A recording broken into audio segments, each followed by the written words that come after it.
चिंता करत रडत बसणं सोडून दे.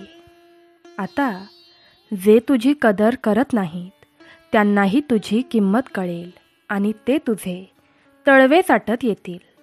फक्त ही कथा एका ठिकाणी एकट्यात बसून शांतपणे डोळे बंद करून ऐक. ही कथा येत्या काही क्षणात तुझ्या दुःखी भाग्यात 1001% असा चमत्कार करेल की सर्वजण तुझी प्रगती बघत राहतील आणि न बोलणारी लोकही तुला मिळवण्यासाठी तडफडतील. ही कथा दुर्लक्ष करणे म्हणजे परमपिता परमेश्वराचा आशीर्वाद गमावणे. म्हणूनच ही कथा शेवटपर्यंत ऐकत राहा. मरेपर्यंत तुझ्यावर संकट येणार नाही, तुझी कोणतीच इच्छा अपूर्ण राहणार नाही आणि तुझे शत्रू, मोठे दुःख, चिंता, न आवडणारी लोक, सर्व काही वाऱ्यासारखे पळून जाईल. पण त्याआधी तुमच्या सभोवताली शांतता निर्माण करा आणि कमेंट बॉक्समध्ये सर्वात शक्तिशाली वाक्य "मी भाग्यशाली आहे" टाईप करा, ज्याने तुमची कोणतीच इच्छा अपूर्ण राहत नाही इतकी शक्ती या वाक्यामध्ये आहे. तुमच्या जवळच्या व्यक्तीला आजचा हा व्हिडिओ शेअर करा, कारण भगवंताचे ज्ञान पसरवणारे मनुष्य भगवंतास प्रिय आहे. असे केल्याने साक्षात परमेश्वर आज तुम्हाला दर्शन देऊन जाईल. भक्तांनो, एका सुंदर प्रवासावर घेऊन जाण्यासाठी मी इतिहासाच्या पानांमधून एक कथा घेऊन आली आहे, जी तुम्हाला सांगेल की सर्व शक्तिमान देवाने निर्माण केलेल्या या सृष्टीतील प्रत्येक गोष्ट खूप मौल्यवान आहे. त्यामुळे ही कथा शेवटपर्यंत ऐकत राहा, ज्यामुळे तुम्हाला त्याचा चमत्कारी परिणाम दिसू शकेल. भक्तांनो, देवाने ज्या पद्धतीने हे विश्व निर्माण केले आहे आणि सुंदर झाडे, प्राणी, पक्षी, नद्या, महासागर, खडक, खडे, दगड, पर्वत इत्यादी मौल्यवान आणि आकर्षक गोष्टी बनवल्या आहेत, त्या आश्चर्यकारक आणि अतुलनीय आहेत. मनुष्य ही निसर्गातील सर्वोच्च पित्याची, देवाची सर्वात सुंदर निर्मिती आहे. कारण या सृष्टीमध्ये देवाने फक्त मानवालाच ही बुद्धिमत्ता दिली आहे की तो विचार करून आणि समजून घेऊन पुढे जाऊ शकतो. या सृष्टीमध्ये माणूस हा एकमेव प्राणी आहे जो सर्वात मौल्यवान आणि अमूल्य आहे, कारण त्याच्या आयुष्यात त्याच्या बुद्धिमत्तेचा वापर करून तो माणूस प्रत्येक लहान किंवा कितीही मोठी गोष्ट साध्य करू शकतो. पण जेव्हा एखादी व्यक्ती या मौल्यवान जीवनाला निरर्थक समजू लागते, तेव्हा काय होते? भक्तांनो, ही कथा आहे महान ऋषी आणि पूज्य महात्मा बुद्धांची, ज्यांना एकदा एका व्यक्तीची भेट झाली, जो त्यांना सांगत होता की त्यांचे आयुष्य पूर्णपणे वाया गेले आहे. माझ्या आयुष्याची किंमत सांगू शकाल का? यावर ज्ञानी महात्मा बुद्धांनी काय उत्तर दिले हे जाणून घेण्यासाठी आजची गोष्ट शेवटपर्यंत ऐकूया.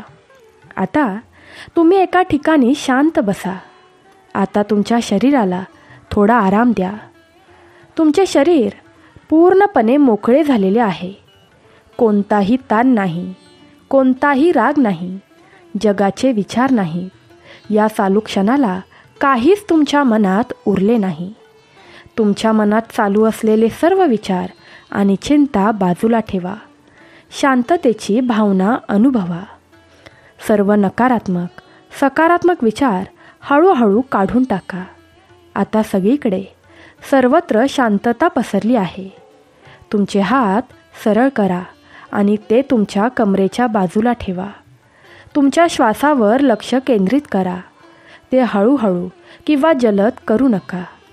ते तुमच्या नाकातून आणि घशातून तुमच्या फुफ्फुसांमध्ये कसे येत आहेत याकडे लक्ष द्या आणि तुमचे फुफ्फुसे विस्तारत आहेत. ते तुमच्या फुफ्फुसातून, तुमच्या घशातून आणि नाकातून कसे बाहेर पडत आहेत आणि तुमची फुफ्फुसे थोडीशी आकुंचन पावत आहेत. आता मन पूर्णपणे शांत होत आहे. तुम्हाला खूप छान आणि प्रसन्न वाटत आहे. आता तुम्हाला स्वतःला बाहेरून खूप हलके वाटत आहे. सर्वत्र शांतता आहे, शांतता आहे, शांतता आहे. भक्तांनो, ही कथा आहे सृष्टीच्या या महान ऋषी, परमज्ञानी आणि बौद्ध धर्मांचे संस्थापक महात्मा बुद्ध यांची, ज्यांनी आपल्या आयुष्यात सर्व लोकांना परमज्ञान आणि वास्तविक सत्याची ओळख करून दिली. महात्मा बुद्धांचा असा विश्वास होता की माणसाने नेहमीच चांगले कर्म करावे आणि इतरांची सेवा करण्यास तयार असावे. ते म्हणायचे की देव जे काही करतो ते चांगल्यासाठीच करतो.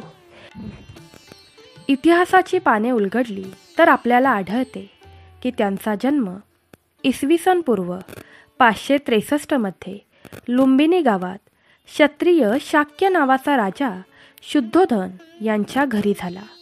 त्यांच्या आईचे नाव देवी महामाया होते, जे कोलिया कुळातील होते. त्यांच्या आईचे बालपणीच निधन झाल्यामुळे त्यांचे पालनपोषण राणीची धाकटी बहीण म्हणजेच त्यांची मावशी महाप्रजापती गौतमी यांनी केले. जन्मापासूनच बुद्धांचे शरीर खूप सुंदर होते. मोठे डोळे, दुधाळ आणि पांढरे होते. स्वच्छ शरीर आणि काळे कुरळे केस होते. बुद्धांना अधिक सुंदर बनवण्यात त्यांनी कोणतीही कसर सोडली नव्हती. बाळाचे आकर्षक शरीर आणि रूप पाहून त्याचे नाव सिद्धार्थ ठेवण्यात आले. याचा अर्थ म्हणजे ज्या मुलाचा जन्म महान कामगिरी करण्यासाठी झाला आहे. त्यांचा जन्म गौतम गोत्रात झाल्यामुळे लोक त्यांना गौतम बुद्ध असेही म्हणत असत. असे म्हटले जाते की जन्म उत्सवादरम्यान ऋषी दृष्ट असिज्य यांनी त्यांच्या पहाड निवासस्थानातून घोषणा केली होती की हे मूल भविष्यात एक महान राजा किंवा एक महान पवित्र पैगंबर बनेल. असे म्हटले जाते की सिद्धार्थ लहानपणापासूनच खूप दयाळू होते. लहानपणी जेव्हा घोडेस्वारी करताना धावायचे तेव्हा त्यांच्या तोंडातून आग निघायला सुरुवात व्हायची. हे पाहून छोटा सिद्धार्थ त्यांना थकलेले पाहून तिथे उभा करायचा आणि पाणी द्यायचा, ज्यामुळे बऱ्याचदा त्यांचा जिंकलेला खेळ पराभवात बदलायचा. पण सिद्धार्थला विजय किंवा पराभवाने काय फरक पडायचा? त्यांच्यासाठी तर देवाची, निसर्गाची आणि सजीव प्राण्यांची सेवा हे सर्व काही होते. विद्वानांचे म्हणणे आहे की वयाच्या सुमारे 29व्या वर्षी सिद्धार्थ यांचा विवाह राजकुमारी यशोधराशी झाला. लग्नानंतर काही काळाने त्यांना एक मुलगा झाला. त्यांचे नाव राहुल होते. पण ही अशी वेळ होती जेव्हा नेतीला सिद्धार्थला परमज्ञान आणि सत्याची ओळख करून द्यायची होती. त्यांच्या मनात निर्माण होणाऱ्या सर्व प्रश्नांची उत्तरे देण्यासाठी काळाचे चक्र फिरले आणि सिद्धार्थ आपला राजवाडा, पत्नी, मुलगा आणि संसार सोडून जंगलात गेला. सर्व राजेशाही आसक्ती सोडून जगाला सर्व दुःखांपासून मुक्त करण्यासाठी चिन्ह आणि दिव्य ज्ञानाच्या शोधात जंगलात निघून गेला. अनेक वर्षाच्या कठोर ध्यान आणि तपस्येनंतर बुद्धांना गया नावाच्या ठिकाणी एका बोधी वृक्षाखाली परम सत्य आणि ज्ञान प्राप्त झाले आणि सिद्धार्थ गौतमपासून ते भगवान महात्मा बुद्ध झाले. आता महात्मा बुद्ध संपूर्ण जगात जागोजागी जात असत आणि परमपिता देवाने दिलेले खरे ज्ञान लोकांना देत असत. ते लोकांना समजावून सांगायचे की आपल्या सर्वांना निर्माण करणारा सर्वशक्तिमान देव आहे. त्यांना ना कोणतेही रूप आहे, ना कोणतेही शरीर. तिथे ना कोणताही आकार आहे, ना कोणतीही प्रतिमा. कोणतीही जात नाही आणि धर्म नाही. तो फक्त देव आहे. ते अंतिम सत्य आहे. आपण सर्व त्यांची मुले आहोत.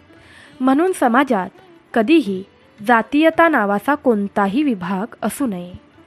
जर आपल्याला खऱ्या मनाने देव मिळवायचा असेल तर आपल्याला एकत्र राहावे लागेल. या स्वरूपाच्या सर्व गोष्टींवर प्रत्येक सजीवाचा समान अधिकार आहे. महात्मा बुद्धांचे असे ज्ञानवर्धक शब्द ऐकल्यानंतर हळूहळू बरेच लोक त्यांच्यात सामील होऊ लागले. जिथे पूर्वी महात्मा बुद्धांसोबत फक्त 1 किंवा 2 लोक होते, तिथे आता त्यांच्यासोबत त्यांच्या भक्तांचा एक गट तयार झाला होता, तोही मोठा.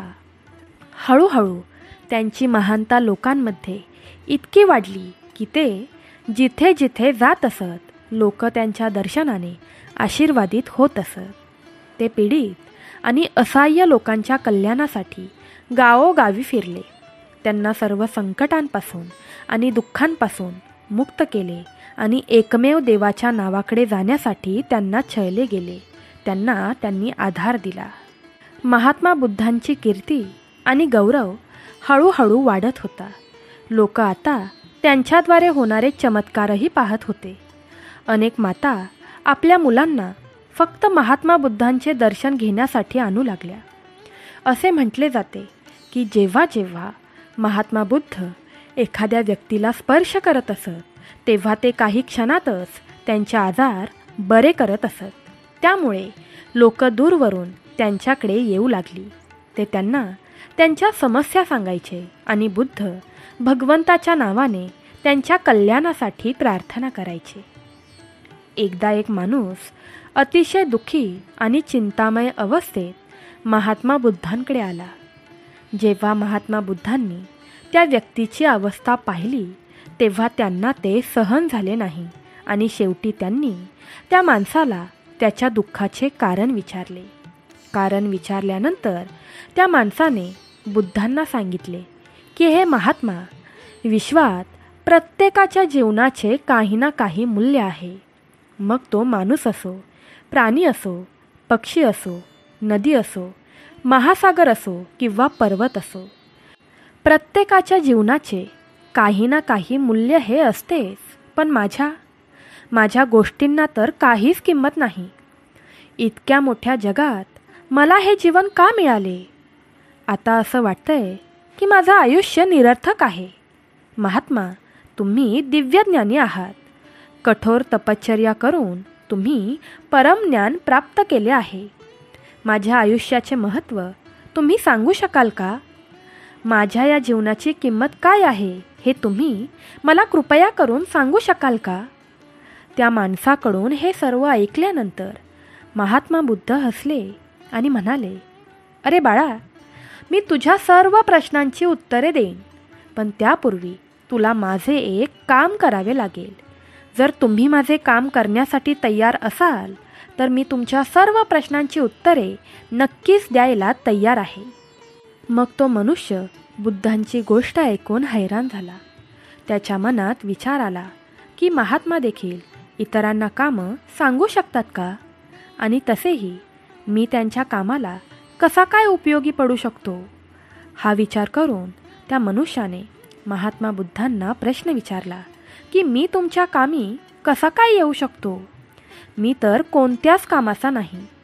सर्वजण तू मला बिनकामाचा आहेस असेच म्हणतात.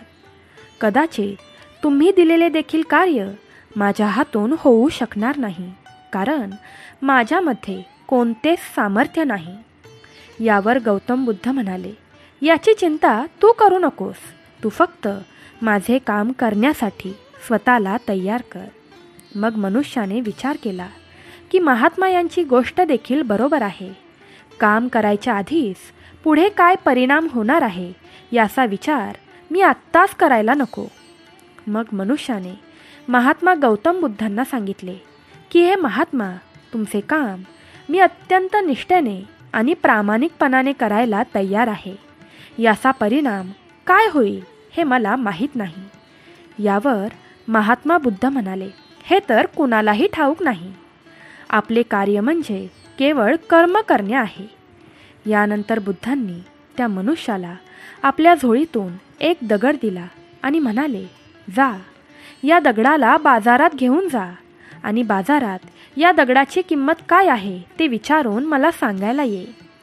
जे जे तुला रस्त्यामध्ये भेटतील त्या सर्व व्यक्तींना या दगडाची किंमत तू नक्कीच विचारशील. पण लक्षात ठेव, या दगडाला तुला विकायचं नाही. त्याची किंमत इतकीही जास्त नाही आहे. याची किंमत जाणून घेतल्यानंतर सूर्यास्ताच्या वेळी माझ्याकडे या आणि तुमच्या सर्व प्रश्नांची उत्तरे घेऊन जा. तो माणूस मनात विचार करत होता की मी माझ्या प्रश्नांची उत्तरे मिळवण्यासाठी महात्मा बुद्धांकडे आलो होतो, पण महात्मा बुद्धांनी तर मला कामाला लावलं. बरं, काही फरक पडत नाही. जर हे छोटेसे काम करून मला माझ्या सर्व प्रश्नांची योग्य उत्तरे मिळाली तर हे छोटेसे काम करण्यासाठी काहीच हरकत नाही. यानंतर त्या माणसाने महात्मा बुद्धांनी दिलेला दगड बाहेर काढला आणि तो पाहू लागला. त्या माणसाला वाटले की हा दगड अगदी इतर दगडांसारखाच दिसतो, फक्त त्याचा रंग थोडा बदलला आहे. पण मला काय फरक पडतो? महात्माजींच्या सल्ल्यानुसार मला या दगडाची किंमत शोधून काढायची आहे आणि नंतर ती महात्माजींना सांगायची आहे. असे म्हणत तो माणूस बाजाराकडे पुढे गेला. तो थोडा पुढे गेल्यावर त्या माणसाला एक आंबा विक्रेता सापडला, जो त्याच्या छोट्या गाडीतून ताजे आणि रसाळ आंबे विकत घेत होता. त्या माणसाने आंबा विक्रेत्याला पाहताच त्याच्या मनात विचार आला की त्याला या दगडाची किंमत का विचारू नये. यानंतर तो माणूस थेट आंबा विक्रेत्याकडे गेला आणि म्हणाला, दादा, या दगडाचे मूल्य काय आहे हे तुम्ही सांगू शकाल का? आंबा विक्रेत्याने दगडाकडे काळजीपूर्वक पाहिले. दगड पाहिल्यानंतर त्याला वाटले की तो एक मौल्यवान दगड आहे, पण हे सर्व त्या आंबा विक्रेत्याने समोरच्या व्यक्तीला कळू न देता त्या माणसाने त्याला दगड त्याला देण्यास सांगितले आणि म्हणाला, हे बघ दादा, हा फक्त एक सामान्य दगड आहे, पण त्याच्या बदल्यात मी तुला 3 आंबे देऊ शकतो. फक्त हा दगड मला दे. तेव्हा तो माणूस म्हणाला, ठीक आहे, पण मला हा दगड विकायचाच नाही. आंबा विक्रेत्याला वाटले की त्याला 2 जास्तीचे आंबे द्यावे लागले तरी चालेल, पण आपण हा दगड मिळवलाच पाहिजे. मग आंबा विक्रेता त्याला म्हणाला, हे बघ दादा, आता तू माझ्याकडे आलास आहेस. मी तुला या दगडाच्या बदल्यात 10 आंबे देऊ शकतो. तुम्हाला हवे असल्यास तुम्ही तुमच्या आवडीनुसार आंबे निवडूही शकता. पण त्या माणसाला स्वतःच्या दगडामध्ये आणि समोरच्याच्या आंब्यामध्ये काहीच रस नव्हता, म्हणून त्याने आंबा विक्रेत्याला नाही म्हटले आणि पुढे निघून गेला. तो थोडा पुढे गेल्यावर यावेळी त्याला एक भाजी विक्रेता दिसला, जो त्याच्या छोट्या दुकानात विविध प्रकारच्या हिरव्या भाज्या विकत होता. लोक त्याच्याकडून एकामागून एक भाज्या घेत होते आणि पुढे जात होते. भाजीपाल्याची दुकानात गर्दी पाहून त्या माणसाला वाटले की कदाचित हा भाजी विक्रेताच या दगडाची खरी किंमत सांगू शकेल. असे बोलून तो माणूस भाजी विक्रेत्याच्या दुकानातील गर्दी कमी होण्याची वाट पाहू लागला. गर्दी कमी होताच तो भाजी विक्रेत्याकडे गेला आणि नम्रपणे म्हणाला, दादा, तुम्ही मला या दगडाची खरी किंमत सांगू शकाल का? भाजी विक्रेत्याने तो दगड हातात धरला आणि तो काळजीपूर्वक पाहू लागला. त्याच्या विचारसारणीने आणि समजुतीने त्याने अंदाज लावला की हा दगड सामान्य दगडासारखा नाही आहे. म्हणून तो त्या माणसाला म्हणू लागला, हे बघ दादा, हा दगड सामान्य दगडासारखा दिसत नाही, तर मी तुम्हाला या अनोख्या दगडासाठी बटाट्यांची पोती देऊ शकतो. त्या माणसाने मनात विचार केला, हा दगड 10 आंब्यांपेक्षा जास्त किमतीचा आहे. त्या माणसाने त्याच्याकडून दगड घेतला आणि भाजी विक्रेत्याचे आभार मानले आणि म्हणाला, तुमच्या दयाळूपणाबद्दल धन्यवाद दादा, पण या दगडाला मला विकायचेच नाही आहे. यावर भाजी विक्रेता म्हणाला, जशी तुमची इच्छा दादा. यानंतर तो माणूस दगडाची खरी किंमत जाणून घेण्यासाठी दुसऱ्या कोणाला तरी शोधण्यासाठी पुढे निघून जाऊ लागला. जसजसा वेळ जात होता तसतसा तो माणूस पुढे जात राहिला. एका ठिकाणी पोहोचल्यानंतर त्या माणसाला एका सोनाराचे दुकान सापडले, जिथे महागड्या दागिन्यांनी दुकान सजवलेले होते. तिथे मोठमोठे सोन्याचे हार होते, मोठमोठ्या सोन्याच्या अंगठ्या होत्या. इतके सोने चांदीचे दागिने पाहून त्याला वाटले की कदाचित हा सोनारच या दगडाची खरी किंमत सांगू शकेल. म्हणून तो माणूस वेळ न घालवता सोनाराच्या दुकानात पोहोचला आणि दुकानात बसलेल्या सोनाराला तो दगड दाखवत म्हणाला, भाऊ, तुम्ही मला या दगडाची योग्य किंमत सांगू शकाल का? सोनाराने तो दगड खूप काळजीपूर्वक धरला आणि त्याची बारीकता पाहून म्हणाला, हा दगड तर खूप मौल्यवान आहे. मी तुम्हाला त्यासाठी काही रुपये देऊ शकतो. मला सांगा, तुम्हाला किती रुपये हवे आहेत? मी तुम्हाला आत्ताच काही रुपये द्यायला तयार आहे. तेव्हा तो माणूस म्हणाला, नाही नाही साहेब, किंमत सांगितल्याबद्दल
तेव्हा तो माणूस त्या रत्न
घेऊन बाहेर पडला